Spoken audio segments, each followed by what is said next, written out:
Bizarre indeed as it may seem, reports coming in last night from across the country say UFOs were spotted all over the place. Stories of strange flying objects lighting up the night sky abound. So have visitors from outer space finally decided to check out Ireland? Captain, can you describe what you saw today? Well, we saw a globular object approximately 5 miles ahead of us. At first, the frontal cross-section area of this object was so small that I thought it was an aircraft with a highly swept-backed wing. But as it got closer to us and below us, it was obvious that it had no wings at all. And I then considered it to be a meteorological balloon. After it passed us by, from first to last sight was approximately 10 seconds, and it then occurred to me that the speed of closing was so great that it couldn't possibly be a free balloon. I have no idea what it could be, and I passed the report to London Airways. How big was the object? Well, it's very difficult to assess the size of any object whilst flying. All I can say, the closest I can get to it, is that it was smaller than a Viscount. Was it travelling at any great speed? Well, the closing speed of both the object and my own aircraft was up in the region of 1,000 miles an hour, which means that the object itself must have been doing at least 600 to 700 miles an hour. Were there any windows in it? Not to my knowledge, no. Was it powered in any way? Well, it must have been powered. A free balloon we would only approach it at the speed of our own aircraft, which is 300 miles an hour. So it must have been powered. The speed of closing was much too great for it to be a free balloon. Did anybody else witness the object? Yes, First Officer Murphy, my co-pilot. When Top Gun pilots tangle with UFOs, the world sits up and listens. But it's not just military personnel who are encountering mysterious objects in the clouds. It's also highly trained commercial pilots. And one of the most extraordinary sightings took place very close to home, off the west coast of Ireland, in November 2018. British Airways flight BA94 was en route from Montreal, Canada to London Heathrow. 9 hours into an uneventful Atlantic crossing, something inexplicable happened. Out of the cockpit window, the pilots noticed a strange bright orb streaking across the dawn sky. So she made contact with Shannon Air Traffic Control, and this is a real-time recording of that conversation. Any military traffic you got right now?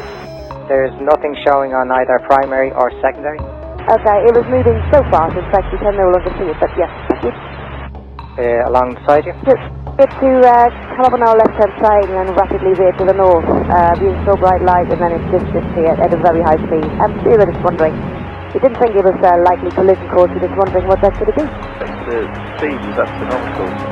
A second witness, a Norwegian airline pilot, had also seen something strange. There appeared to be multiple objects following the same sort of trajectory, but very bright where we were. And then a third pilot, aboard Virgin Flight 76, reported the same thing. Also saw that in our 11 o'clock position. Saw two bright lights, 11 o'clock, seem to back over to the right and then climb away at speed, at least from our perspective. Okay, just so you know, the other aircraft in the air have also reported the same thing, so we're going to have a look and see. But it wasn't just me? No, yeah, very interesting that one. This unique UFO encounter, witnessed by seasoned pilots, is one of the most credible mysteries of the modern age. What did the pilots really see that November morning? And are we ready to discover the truth? But what makes this sighting off the west coast of Ireland in 2018 even more extraordinary is that it was not a one-off. In fact, it was just the beginning. 1977, Air Traffic Control, Dublin Airport. Monitoring the skies day and night. 1.5 miles to touchdown 35, precision radar approach. Check wheel and straps, decision height. Who else but pilots to see unidentified flying objects? 55, surface wind 2. Which is why air traffic control has an audience. There's a plane that comes over this time. There's not many. Airband radios, listening for the magic words, reporting an unidentified flying object. That's 126. It's a sort of peep over the shoulder at the radar screen. Touchdown. Sent in approximately 15 seconds. 17. From Harold's Cross, Dublin, in the back garden of 20 Priory Road. Mind you, all good plane spotters have airband radios. It's quite legal. And Dublin Airport know about it. They don't talk much, do they? No. Just keep fiddling around and have to pick up something. He's on radio 270. But do they come across unidentified flying objects? Deputy Chief Control Officer at Dublin Airport, Frank Finnegan. Well, I have both a professional and a personal interest in the matter, and it's my belief that the general interest generated in these derives from the fact that some 2 to 3% perhaps of all sightings worldwide remain unexplained. However, as far as Dublin is concerned, the numbers of reports are rather few. Once there was the actual expression, we have unidentified traffic, but they weren't able to tell us what it might be. We generally investigate such inquiries, naturally, and as I say, something like 95 to 99% of them are explicable in terms of aircraft, met balloons, meteorites, space debris, military search and rescue missions, and such like. Do I think that there are extraterrestrial beings? Yes. I do believe that there are solid objects, as apart from the psychic phenomena. Where they come from, I'd say that that's the reason that we, as a club, pursue the subject, in the hope that maybe one of us, or some of us, will get onto the right track.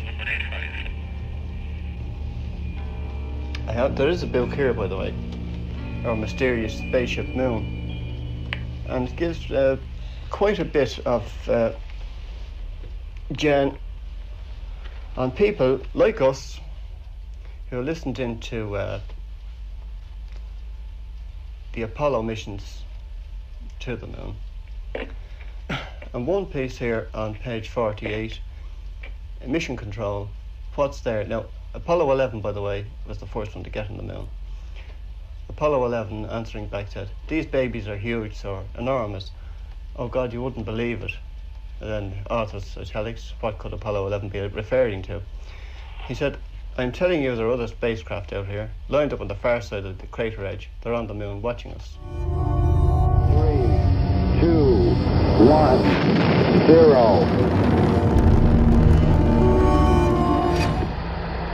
60 seconds. I saw this illumination that was moving with respect to the stars. We were smart enough to not say, Houston, there's a light out there that's following us. So technically it becomes an unidentified flying object. While Neil and Buzz were on the lunar surface, Neil switched to the medical channel and spoke directly with the chief medical officer, saying, "They're here, they're parked on the side of the crater, they're watching us." Undocumented or untrue. Literary junk and serious research all mixed together. But maybe there are invisible residents. I stayed there for over an hour, watching it. Now, while I was watching it, it landed and it switched on white lights. Dars, County Kildare. Martin McGuinness is convinced that he and his wife witnessed a rare phenomenon here in July last year. Around 11 o'clock at night, 500 yards in the distance, he alone crossed for a closer look. When the white lights came on, it settled down and appeared to put off the red light. Now, I waited 7 minutes before the white lights went off again. The red light came on, it made noise, stayed put, and then the white lights came on again. Now I waited for 3/4 of an hour afterwards, until 20 minutes to 1, and still no movement. And at that point I went in, and I was undecided whether to ring somebody and find out about it or not, but I wouldn't have approached it on my own. Well, this is near Baldonnel, Airdrome. Isn't it possible it was a helicopter? No way. I know helicopters. I've seen them every day of the week. They're around here. And I checked up with Baldonnel later, and there was no helicopter out on that particular occasion. And Baldonnel were very interested in finding out what was the object, apart from none of their machines being out. And what do you think it was now? I have no idea. I'd like to know. A search next day led Mr. McGuinness to this mark and this field. 3 months later, an Irish UFO investigation took place. They described it as a perfectly symmetrical oval mark, devoid of growth, a phenomenon unknown to science. Geiger counter tests for soil radioactivity proved negative.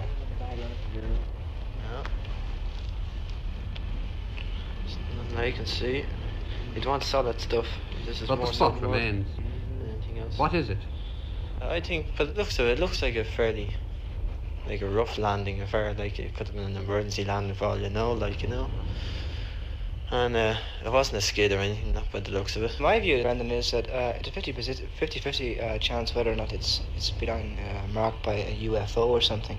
I think it could be a possible landing due to the fact that around the edges the ground is turned up a bit from some weight might have been put down upon it.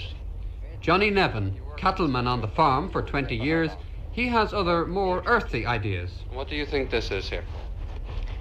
Just an ordinary cattle track, where cattle gather in the summertime, is my opinion, because I could show you one of them nearly in every paddy. Do you think it's possible it could be a landing of some UFO craft? Oh, he could have landed in it, I suppose, but I never seen him in it, or I never seen any track of him in it other than what you see there now. It was always the same sort of a mark on the land. Has it been there long? Oh, it's there this years. Oh, yes. Sometimes now they'd make one there, maybe next year, the year after they'd make one down the field somewhere again, down the paddy. They don't all stand in the one time, you know. So much for the phenomenon unknown to science. As for the sighting itself, who knows? It seems County Kildare is UFO territory, with exceptional numbers of alleged sightings. And perhaps the most spectacular, or is it a hoax, is here, Newbridge. These are blown-up photographs of something. Taken with an ordinary Instamatic in July last year by 15-year-old Michael McDermott, on the right, watched by friend Christy Hannon. You had the camera in your hand, is that right? Yeah. They've been through the mill of interrogation, local reporters, friends, parents, and they stick to their story. It was real, they say, some strange flying object. Which way were you pointing with the camera? I was about to take a picture of Christy. Professor Wayman met them last July in Dublin, and he was sufficiently impressed to agree to analyse the photos for this programme after a filmed reenactment of the alleged event. Yeah, I was about that distance. Okay. About like that, yeah. Okay. And then what happened? Christy noticed the object coming in. Could you reconstruct the sequence of photographs with timing as far as possible that you might have taken them? No. Yeah, I'll try my best. Do running commentary. I took pictures as it came over. Yes. And I followed the object around the field. Yes. The object took a figure of 8 manoeuvre over us. Then the object, about here, the object stopped still, and I tripped and I fell on the ground. While on the ground, I took photographs directly up over the object. And I got up then, I took some more photographs, about 2 or 3 more photographs of the object. Yes. And the object head off in a sort of a curved direction, very, very fast. What's the cloud about like this? There was a broken cloud. There was a broken cloud, wasn't there? That's what you told me before. July day. We had the object in view for about 6 minutes. And inside that 6 minutes Professor Wayman knows that last March the British UFO Association dismissed the whole thing as a complete hoax. The testimony, the witnesses and circumstances of the event, in conjunction with the photographic data, do not even begin to make the case appear credible. I'm not sure the focal length of this lens, but we can find out. I know roughly it's about 35 millimeters, 32 millimeters, something like that. I see. Did you have any conversation during these few minutes when you saw it? Well, I was a bit concerned, because if you don't have an object coming over, I was a bit concerned if she got out of the area altogether. Does it sound like something that could possibly be manufactured, do you think? I don't know about the object. It's most peculiar. But their actions and their story. I'm very interested in seeing the photographs now, the sequence of photographs. It's a sequence I want to have a look at. True or false, hoax or reality? One reality is that several of the UFO committee members recently had personal accidents around the same time. Accidents? Chairman Alan Lawler thinks not. All the accidents happened down here in Naas, one of our members. A car just came along and turned straight into one of our members' cars, backed out and backed into it again, and then took off, You put that for down. no reason at all, You put that down to some sort of force. It's some sort of a force, to knock out her patrolling systems and prudential systems, as regards equipment and all this, trying to get it back as one way, but still, it didn't do that much good, so I'm seeing just walking now, a patrol bike out of action, most of the equipment.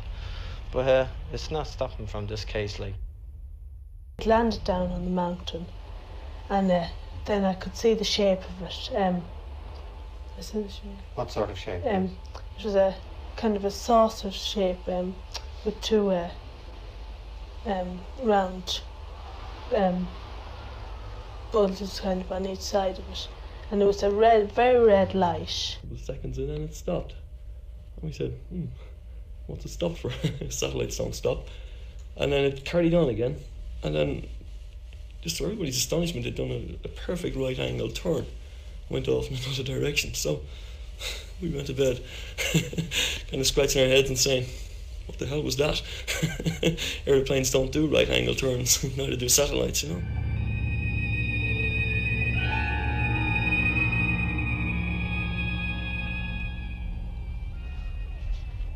Seeing an object coming slowly across this direction. It appeared a fairly bright light, about the size of Jupiter, and I followed it as far as where Venus is now. Pentagon report is detailing a dramatic increase in UFO sightings, saying an additional 366 sightings have been investigated. Made a stunning admission. Naval officials yesterday confirmed that there's footage and records of objects in the skies that we don't know exactly what they are. The last 5 years have been very exciting. The breakthroughs have happened. What surprised me was, as if this was a new discovery. We can actually demonstrate now a theory which shows that UFOs are on specific orbital tracks around the Earth. This is very similar to what's just happened now in the last few weeks by the Department of Defense in the US. Papers just come out with Professor Avi Loeb to show that we have some sort of super craft in the solar system that's able to deliver probes. How long ago did you first say that? Well, it was 30 years ago, I think. Back in the mid-90s, we discovered that through patterns and cycles of UFOs that we could demonstrate a new model to show that there was a controlled autonomous surveillance of the Earth. So what we discovered was that they're actually using 660 orbital tracks around the Earth. These are not artificial satellite tracks. These orbital tracks are totally programmed to be in synchronization with the rotation of the Earth. It was all theoretical at the time, based on originally 30,000 reports worldwide we got from the US, France and the UK, and then we whittled it down to about 1,300 reliable reports. These would be multiply witnessed or people had taken recordings at the time. Give us a description of what was recorded here. Okay, well, this was in '97. 5 of us were here hoping that there might be an event occurring based on our theory. One of us got a recording of this construct just beyond the castle here. There have been many cases here in Lough Key, but I felt that was one of the best ones. One of the co-founders of ICER, which is the International Coalition for Extraterrestrial Research, made up of 13 countries, because we want to get it through to government officials. It's not only real, we're dealing with not a phenomenon anymore, not a big joke for the last 75 years. We're dealing with an intelligence that's been here before, I suspect, before we were even here. Ireland, a lot of people have been talking recently about some very strange lights in the sky that were caught on videotape. And see for yourself, this is the footage that's getting thousands of hits every day on YouTube. The person who claims to have shot the footage says it shows a triangle-shaped object moving at incredible speed in the skies over Dublin, Ireland. Joining us right now from London is self-proclaimed UFO expert Nick Pope. Nick, thanks for joining us. You are known for your work investigating strange phenomena. What's your take on this one? Well, it's certainly one of the most interesting UFO videos I've ever seen. I mean, I used to work for the Ministry of Defence investigating UFOs. We used to get this sort of stuff. Usually they were just very indistinct, but this is clearly a structured craft of some kind. Welcome back. You're with UTV Live. Now, if you were in Bangor on Saturday night, you might just have noticed some strange flickering lights in the skies above. Something happens every Saturday with you. What was it? A UFO? Our reporter Julie O'Connor has been out investigating.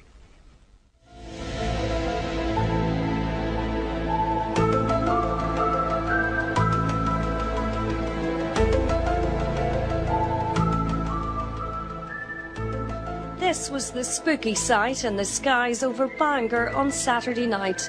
The strange orange flashing lights were spotted by many people. The globes apparently lined up in a straight line and then mysteriously disappeared. This was filmed by Cool FM DJ Stephen Woods. He was at home when he noticed the strange flickering lights in the sky. I would describe it as if you've seen a light on a plane, but a very bright light, but 6 of them in a row, and then when it stopped, planes don't hover. When it stopped, or when they stopped, they formed into what my neighbour described as the shape of the plough, which added to the excitement. The first thing I did was to try and get a record of it, so I got the camera, took the footage. The next thing was to phone the police. They said the Coast Guard had been in touch, so I knew that I wasn't hallucinating. I knew that something had occurred, but please don't ask me what it was. I have no idea. The Coast Guard was also called, as many people thought they might have been flares and someone was in trouble at sea.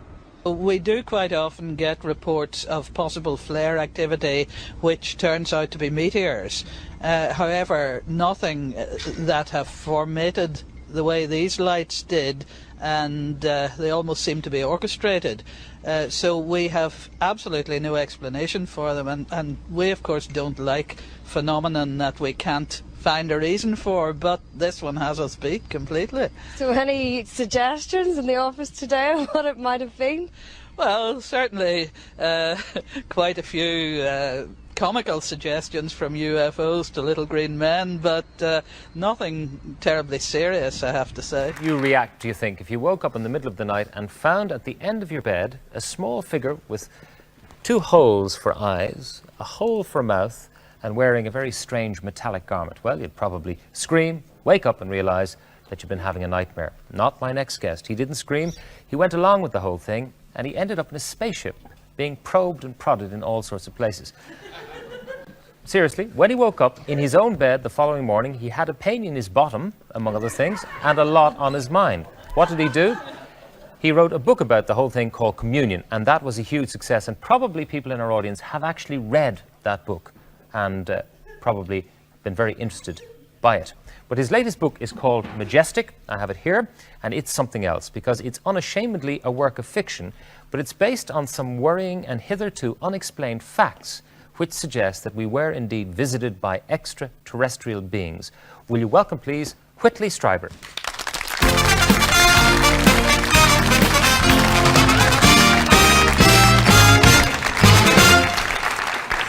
Okay, the fact, first of all, that you wanted to say something. With an introduction like that, I wasn't sure that I dared to come out. But here I am anyway. Here you are. We could talk about the personal anatomical details of what happened a long time ago. Do we have to? We mentioned it in passing. But what about Majestic? It's based on a fact. Well, apparently so. After these bizarre events took place, and I became convinced that there was nothing wrong with me physically or mentally after seeing a number of doctors, I began to look into the thing to see if anything like this had ever happened before. And I uncovered this incident that took place in Roswell, New Mexico in 1947, where something crashed about 60 miles from what was then the most secure Air Force base in the world, because it was the only place in the world where there were atomic bombs able to be delivered to an enemy country. The Russians didn't have them yet. The man who found the debris, Major Jesse Marcel, in some interviews which were, to me, electrifying, they took place between 1979 and 1982, admitted that this debris was of unknown origin, and he described it very carefully, both on television and in a book called The Roswell Incident. What was it like? Well, he described bits of wood that were like balsa wood, but which could not be burned or broken, and could not even be, they bent like plastic, that had hieroglyphics on them that could not be read, sort of in a violet color. He described metal that was as thin as he described it as the foil inside a cigarette package, but so strong they couldn't even put a bullet through it. His chief intelligence officer, Major Jesse Marcel, was dispatched to the ranch to investigate. We had to follow the rancher out there. With just verbal directions, we never would have found it. Marcel and another officer were the first military to arrive at the crash site. They came upon an expanse of unrecognizable debris strewn across an area the size of a dozen football fields. There was so much of it. It was scattered over such a vast area. We found a piece of metal about a foot and a half to 2 feet wide and about 2 or 3 feet long. Felt like you had nothing in your hands. It wasn't any thicker than the foil out of a pack of cigarettes. The thing about that got me is that you couldn't even bend it, you couldn't dead it. Even with a sledgehammer would bounce off it. Marcel was ordered to immediately transport the strange wreckage to Fort Worth Army Airfield. There, Marcel was met by the commanding general, who told him to keep silent in the face of what was becoming a media frenzy. They had a whole flock of microphones there. They wanted me they wanted some comments from me, but I wasn't at liberty to do that. Marcel was instead ordered to pose with wood, foil, and rubber debris from a conventional weather balloon. All I could do is keep my mouth shut. And General Ramey is the one who told the newspapers what it was and to forget about it. It was nothing more than a weather observation balloon. Of course, which we both knew differently. Colonel Thomas DuBose, who was also ordered to pose with the fake debris, describes how an iron curtain of secrecy slammed down. This is the highest priority you could exhibit, and you will say nothing. More than top secret, as he said it. Beyond that, this is the story we're going to tell the public. It was a cover story, the balloon part of it. In order, we don't have any more inquiries about what we picked up on the desert. In fact, in taking this description to a metallurgist recently, I found that we still can't fabricate anything that fits the description of this material. Okay, how do you relate that to something extraterrestrial, though? Well, I really don't necessarily. What Major Marcel said was, and what I say about my own experience is, that it is unknown. And what I would like to get across is the fact that something quite extraordinary and very unknown is happening, or whether what happened to me is related to what crashed in New Mexico is not known.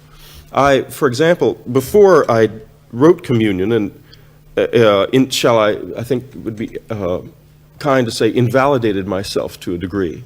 At least politicians don't ask me for contributions anymore. I had a lot of friends in politics, and I went to a couple of, a senator and to a congressman who are in the respective armed services committees and said to them, please, just privately tell me, is there anything in this? And what they said to me was this, that the government had looked into the so-called alien abductions and couldn't figure out what it was all about, any more than I can. However, week before last, after I wrote Majestic was published in the States, it's dedicated to Major Marcel. I come from a family with lots of Air Force in the background. And a number of Air Force people who have had something to do with this have come forward in the past few weeks, especially this gentleman, Richard Doty, who is was a counterintelligence officer until last year. And he told me in an interview just at the early part of last week, for the first time publicly for attribution, he said, yes, it happened, something in Roswell. He said, but when we had a certain amount of awareness of this, but it was classified at the time because they didn't know what the origin of it was. But besides this material, were there any little alien corpses found? Well, Doty says there were, but I haven't gotten. It just seems so fantastic to me. I find it very difficult to believe, frankly. Although I find it very difficult. Yeah, I do. Especially, how could it be covered up for so many years? And he says, I think I've found the photographer from the Roswell newspaper, who the editor called him at 2 o'clock in the morning after the July 8th, banner headline in the Roswell paper that everybody's seen about flying saucer, that they found a flying saucer and it went out over the AP wires and everybody was going ballistic, right? And he gets a call at 2 o'clock in the morning from the editor of the paper and says that General Ramey has flown in from Texas and he's demanding that we send a photographer out right now because they want to get the photographs and put them on the front page of the paper for the morning. And he goes out, and here's Ramey, with Marcel and the rest of the guys, and they're all still up, and they've got a weather balloon kind of spread out on the floor, and he's kneeling down next to the weather balloon, and he's got this cable in his hand. You can see the telegram, and so this guy says, "I think I may have found the photographer that took the picture," and I said, "Great." I said, if you can find out and it's the right guy, see if he's got the negatives. If he's got the negatives, we might be able to digitize them and blow these things up and we can read the telegram, right? So he does. He goes and finds the guy. Sure enough, it's the guy. Sure enough, he's got the negatives. Sure enough, we get them blown up and digitized, right? And it says right in them, we had to do some computer stuff with, where the consonants and vowels were to be able to fill in where some of the wrinkles were that were in the thing. But it says, bring the disc to right field and bring the bodies. Okay? Now, and so that we know that it was real. It wasn't any weather balloon, and all the guys that are there, I mean, they know what a weather balloon looks like. And why would they want to cover it up? What's the point in covering it up? If we are being threatened by aliens, as in War of the Worlds and so on, surely we should all know about it. What if this happened? 1947, the United States and the Soviet Union were at each other's throats. Suddenly, this strange debris was found. At first, there was a press release about it that went out, in fact, was even published in the London Times, to the effect that the Air Force had found a crashed flying saucer. Then the next day, this was all changed.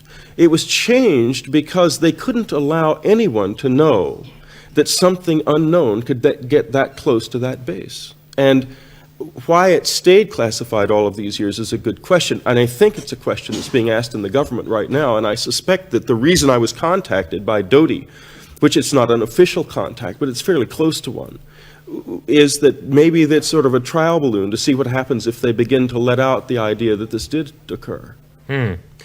Why do you think that aliens would have gone to you, for example? I am an utter skeptic about such things. Why did they go to me? They didn't drop in on me. Well, see, bear in mind, I don't know what happened to me. We don't even know if it's related. And I'll give you an example of what I mean. This happened in 47. There have been UFO stories in the papers and radio, TV for years. I had never been very interested in them except when I was a child. But you hear things and see things without even necessarily registering it. No one knows what the effect of a radio news story that you don't really listen to actually has on somebody. Maybe these stories are something that a sort of unconscious response to this possibility that we don't yet understand how it comes about in a human mind. Or maybe they're really out there. Your book is a mixture of fact, the Roswell incident, and fiction, because there's a narrative throughout. The aliens that you describe in the book are not exactly endearing creatures, and yet you want us to understand them, and the descriptions of the aliens you write about would make us fear them. Embryo abductions, for instance. Well, what I experienced was extremely frightening, and if this is real, and it spreads, we get 50 letters a day. That's the remarkable thing. After I wrote Communion, I didn't expect to, I hoped I would get a successful book out of it, of course, but I didn't expect what happened, which is that ever since it was written, we have been getting between 30 and 50 letters a day, and that's 4.5 years ago. There would be the suspicion, though, that Americans used to have the commies to kick around. That's my fear. Right. That now that the commies they don't are have gone, commies to kick around anymore, so they have aliens. The government's going to admit that this is happening and say they're terribly evil, and we better go ahead and build Star Wars. I hope that's not what's happening, but I fear that might be what's happening. Your own experience, where you were abducted temporarily to a spaceship, and you were prodded to a little room. I didn't see any spaceship. I still haven't ever seen one. Okay, so we don't know where it was, but you were abducted by these strange creatures. Some of my neighbors saw it. I mean, I think I would have gone around the twist after an experience. I almost did. If I hadn't had my doctor has been a friend for 20 years and has a wonderful sense of humor, thank God. And when I went to him with this story, it hadn't occurred to me that the alien outlook hadn't really crossed my mind. And I told him to describe these little people. He leaned back in his chair and said, "You're telling me you're taking me on a flying saucer by little men?" And I said, "That's what it sounds like." And he said, "I think it's a really great psychosis." And that helped, because I began to laugh about it a little bit. And did it occur to you that this was just the deep reaches of your own imagination? That's what I thought it was, of course. But what about this feeling of discomfort when you woke up the following morning after having this experience? It was very disturbing and confusing. And there was also a lot of pain in the side of my head where they'd put a needle into my head. Then I had a brain scan, and there's a mark inside my brain at the point where the needle went in. Hi, this is Whitley Strieber. What you're going to see today is 2.5 or 3 minutes of a video that was taken of the attempt to remove an implant from my left ear. I remember and have described in my book Confirmation exactly what happened as this thing was placed in my ear by some human beings, some people, in the middle of the night at my old cabin in upstate New York. Been very disturbed by it, and the doctor attempted to remove it with some quite surprising results. I guess it went under? But that's the hard part, I think. But it disappeared again. Exactly. It's actually moving now. Well, he's poking it, but it went under. It's on the run. Well, it kind of is, because I could see it just bright as day, and now it's, I don't see it. Yeah. See, this isn't uncommon, by the way. Be sure to let the camera see this. I don't know if you can see it. Let's see. I'll take a look and be sure. Let's see if I can see it. Because one of the... It's like a little tiny white disc, but it doesn't look odd. It doesn't look like... Well, they never do, but the thing is that Roger had such a time with one or two of them, that took him like an hour to catch them, because they would do this. They would move away from it. It's going to end up with a... Hold on. I'm going to suture him. Just a minute. Are you good at closing it up now? No, John's being a little persistent here. There is something there. I got a little piece. Here's some more on here. That's it. I'm not going to do any more. Okay, give me the... After the doctor closed the wound, we had the fragments of the implant that he had extracted, tested in a laboratory, and the tests were not determinable. We did not understand or find out what it was because there were insufficient number of fragments. I elected to leave the object in my ear, where it remains to this day, because given the fact that it could move on its own the way it did, I thought that maybe we were beyond our knowledge and abilities in attempting to take it out. Ireland has become a UFO hotspot.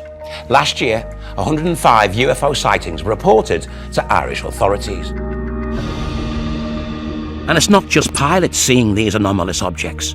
Ordinary people are capturing an increasing number of mysterious sightings on their mobile phones. And we've managed to get hold of video evidence of some of the most recent examples. The first one is Annalong, County Down. Right. And this is strange, Sarah.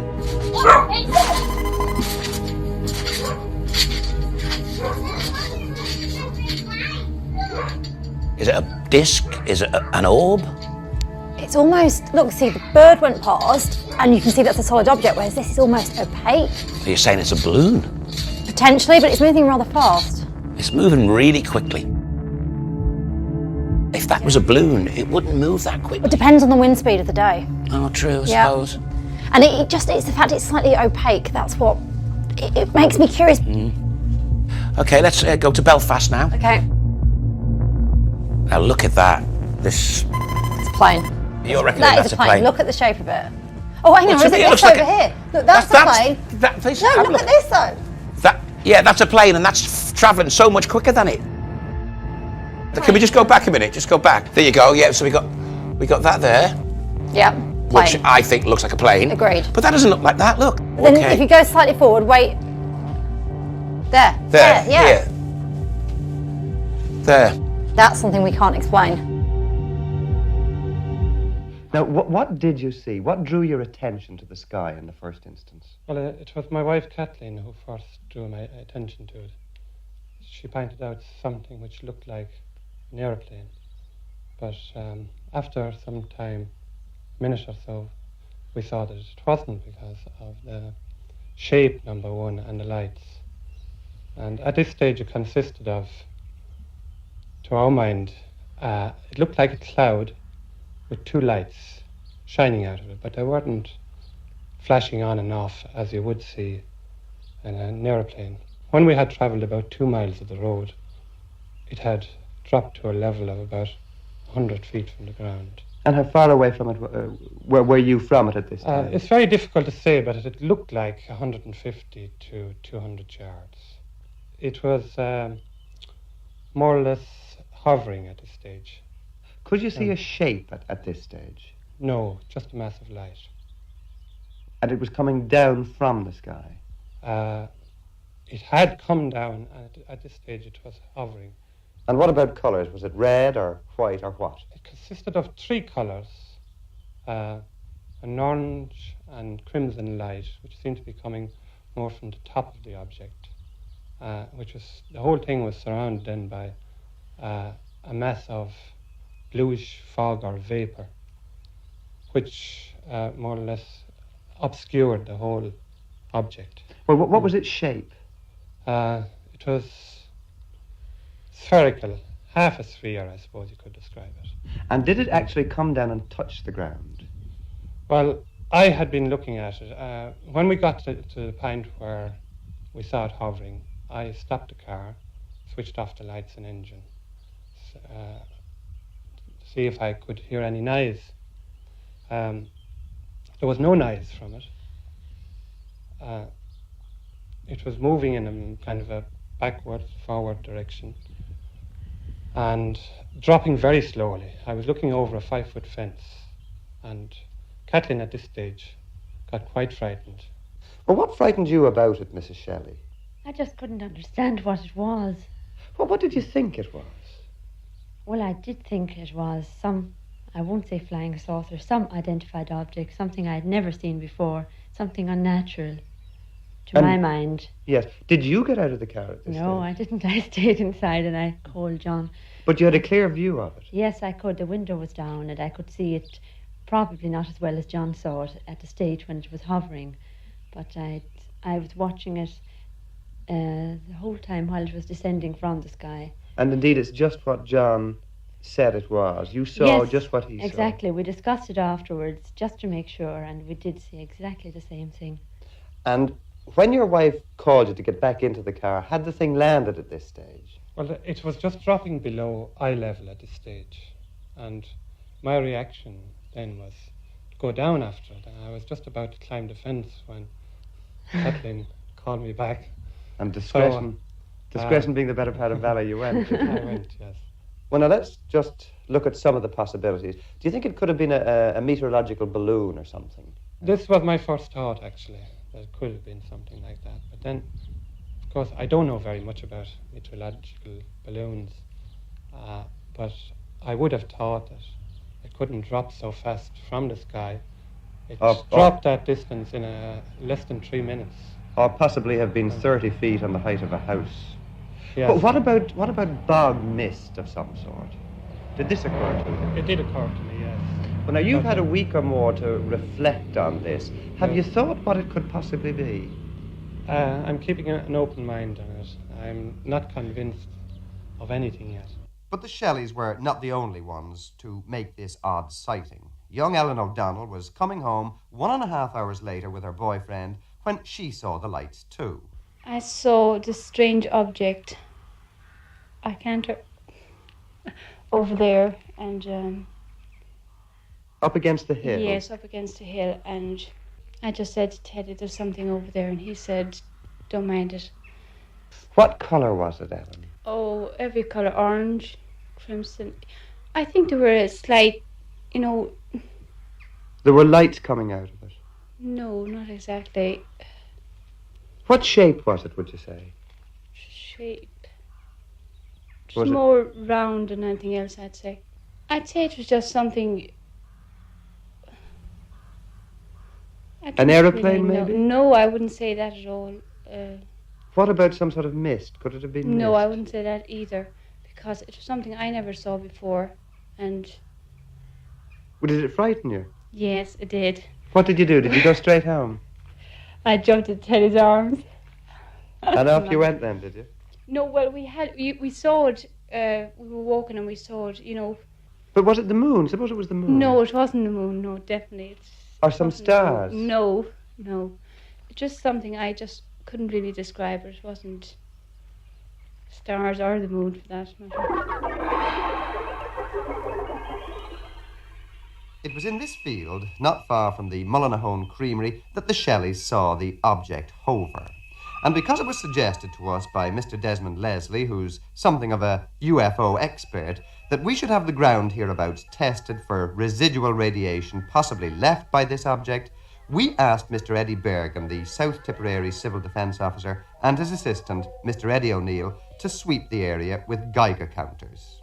Our instruments recorded no radioactivity of any description. Nothing at all? Nothing at all, no. Not just nothing unusual?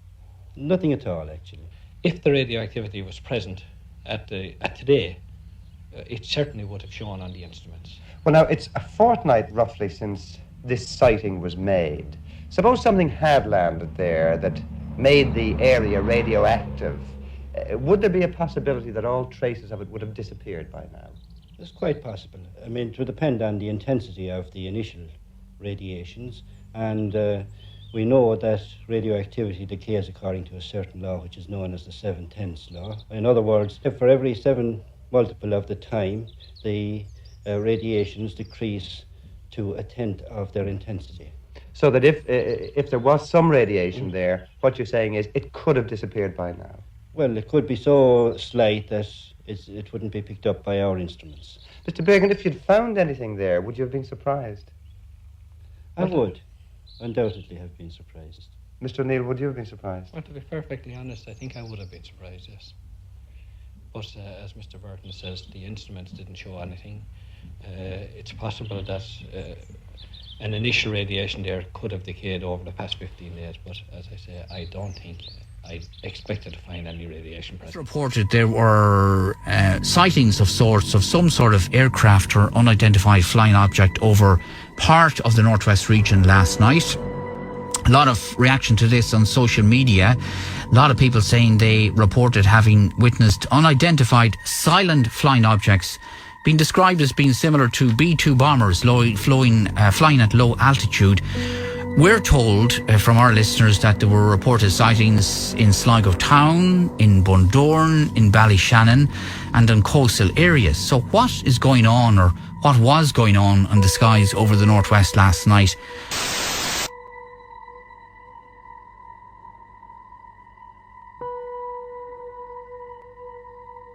You've been causing, Jeremy, another stir online with new military leaked UAP footage.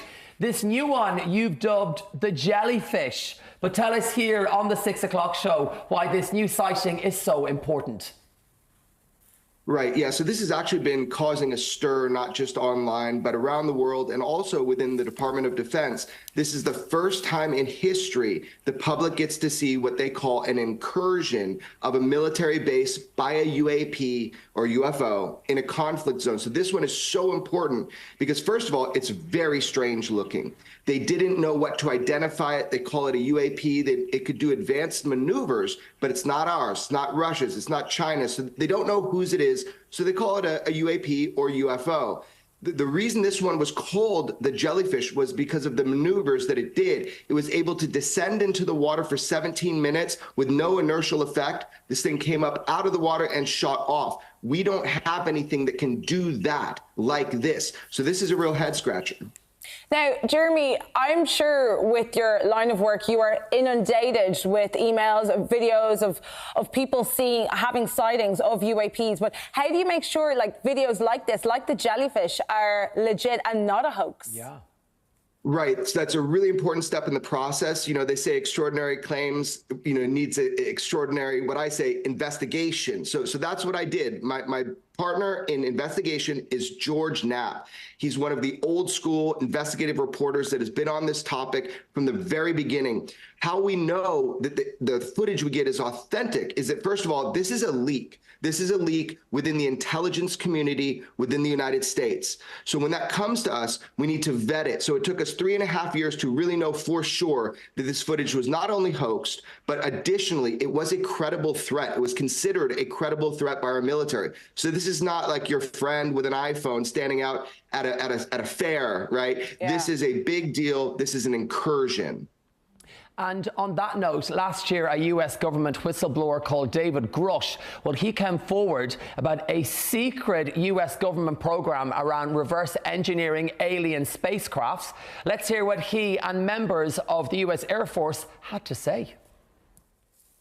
The technology that we faced was far superior than anything that we had. And you could put that anywhere. We have nothing that can stop in midair and go the other direction, nor do we have anything that can, like in our situation, come down from space, hang out for 3 hours and go back up. We would see these objects being at 0.0 Mach, that's zero airspeed, over certain pieces of the ground. So what that means, just like a river, if you throw a bobber in, it's going to float downstream. These objects were staying completely stationary in Category 4 hurricane winds. Like George Knapp breaking Area 51, he's the reason I knew about that. Biologics came with some of these recoveries. Yeah. A very powerful testimony there from David, Jeremy. How has the Congress and the Senate dealt with this and these revelations?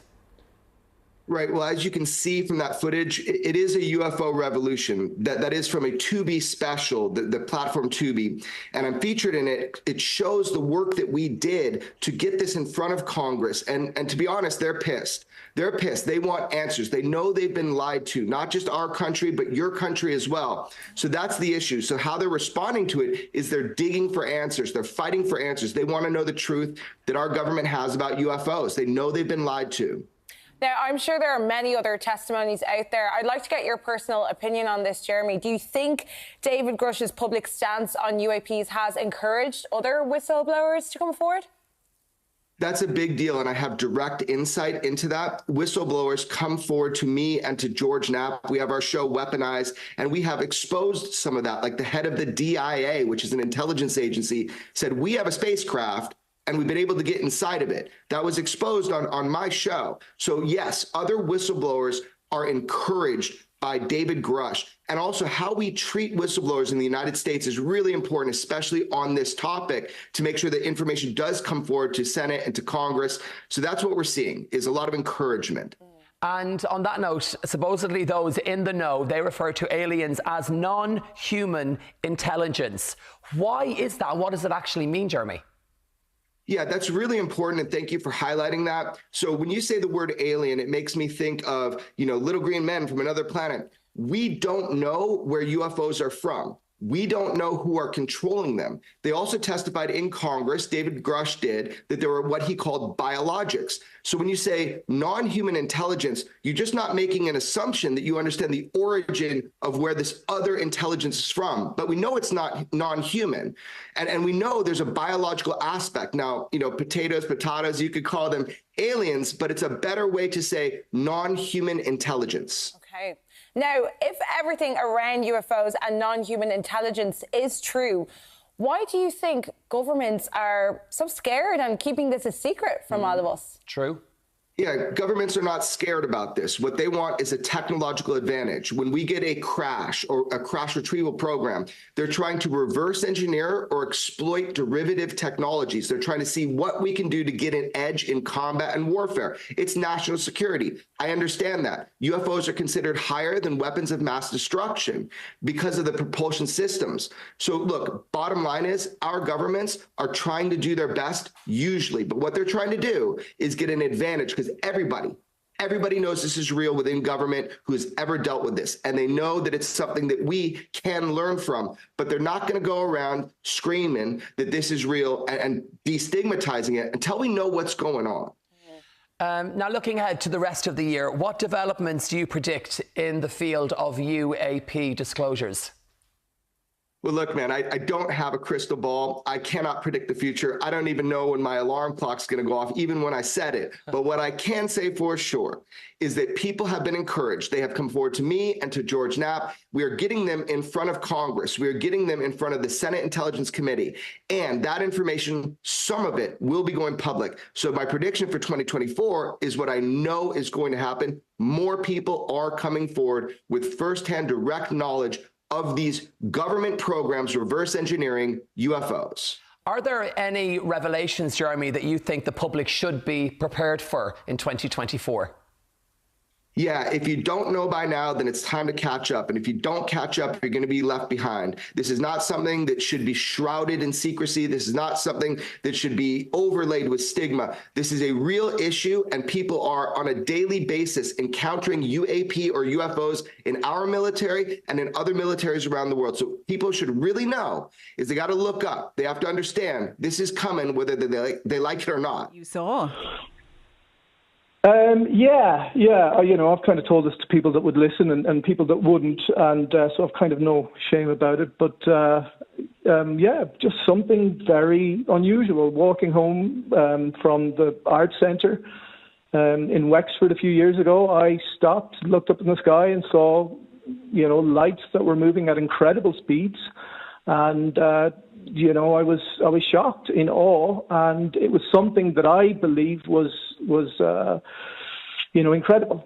So that led me down the road, and I'm kind of organising this convention now to get people like me together. And of course, if you're not interested, that's fine. But we'd like to talk about it, and we'd like to share experiences because it's fun. It's a bit of crack, and it does have implications. It does have ramifications because this technology, if it was technology, and again, we don't know anything,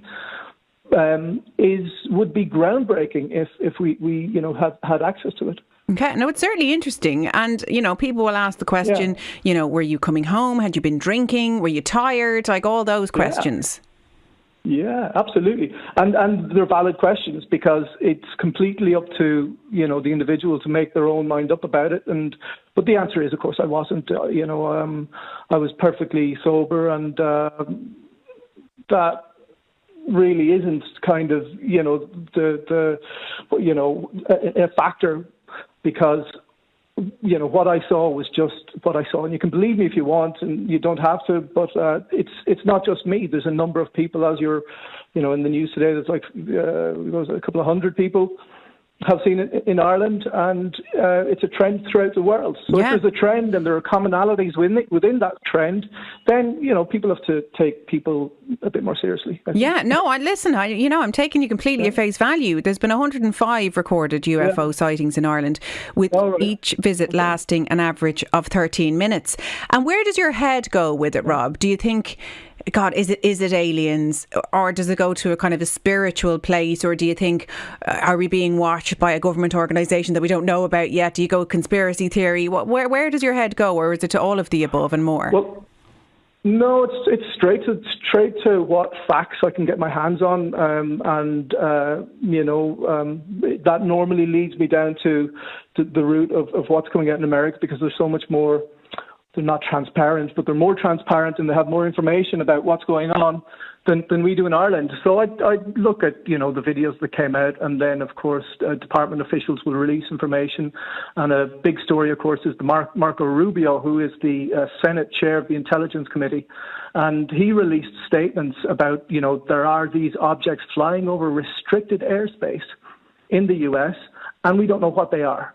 So that's really important, because if they don't know what they are, sure as hell I don't know what they are. But they're there, and they have to be taken at face value. Ooh, it's very interesting. It certainly is. Will you stay on the line there? That's Rob Kennedy there, co-organiser of the first virtual UFO convention in Ireland, and you can find out more on Facebook. I want to bring in John. John, you're welcome to Lunchtime Live on News Talk. How are you? I'm fine, and yourself? I'm not too bad at all, thank you very much. I'm interested in this. So if there's been 105 sightings around Ireland, have you seen something in the sky? Yes. Well, back in 2003, I was driving to a village in County Limerick. It may be around 1:30 in the daytime. And I was after doing some work. And I was driving slowly, maybe 20 miles an hour. I had a Ford Fiesta car. So I saw 3 objects in the sky overhead the village. And very suddenly, one of them came straight towards me in a split in the course of a second. It didn't take a vast amount of time. And he came down as low as the roof of the car, and he swooped over the roof of the car. The flying object flew against me. I'm driving 20 miles towards it. So I could see the pilot for maybe a split second, maybe half a second of that, and all I could say about him was that he had a face like the shape of an egg or something like that. He was some type of human being, but not a human being like us. And a creature, John, a creature. Some type of a creature. A creature would be a better word. And he looked at me for half a second, and I looked at him, or whatever. And I looked at the creature for half a second. And I thought it was maybe an air display or something like that. But it had shocked me because I had known that there's a 1,500 feet threshold for single-engine Cessna planes and all that type of stuff. They can't come below 1,500 feet. Because I had learned that from a cousin of mine who's a pilot when he trained at Cooney Airfield in Limerick when he was young, there at 15 or 16, and I used to go with him. So when I parked the car, maybe about a minute later, where I was living, I got out and I looked up and I looked around the sky to see what was there, and I could see nothing. I saw nothing anymore. That was the end of it. So the only thing I could say is that what I saw was there were round objects. The colour of them was military green, the very same as the army. And they were completely round. And they were extremely fast. They were just gone of a shot way over a hill and the blink of an eye. And I thought maybe when I found I'd see something again. So that's all I could say about it. That's quite the story, John. And I'm not saying that, like taking the mick at all. And I probably shouldn't have put creature, I shouldn't be putting words in your mouth. Yes. How does it feel to have an experience like that and know that, so many of the people you tell just aren't going to believe you? Well, you feel puzzled because, you see something. And, I mean, I've never hallucinated in my life. Not that I know of anyone. Nobody else has ever thought I imagined or hallucinated about anything else. That's what I saw, and I can't define in detail any further than that what I saw. Mm. So it just leaves me thinking, but is it some military organisation, some high tech, or is it something divine, or is it something problem. But when a group of people besides myself haven't seen it, I just stay quiet about it. Yeah, fair enough, John. There's more to say about it, you know. Yeah. I did learn some few years later from a man that I worked with that a mother and son had also seen strange objects again around that time.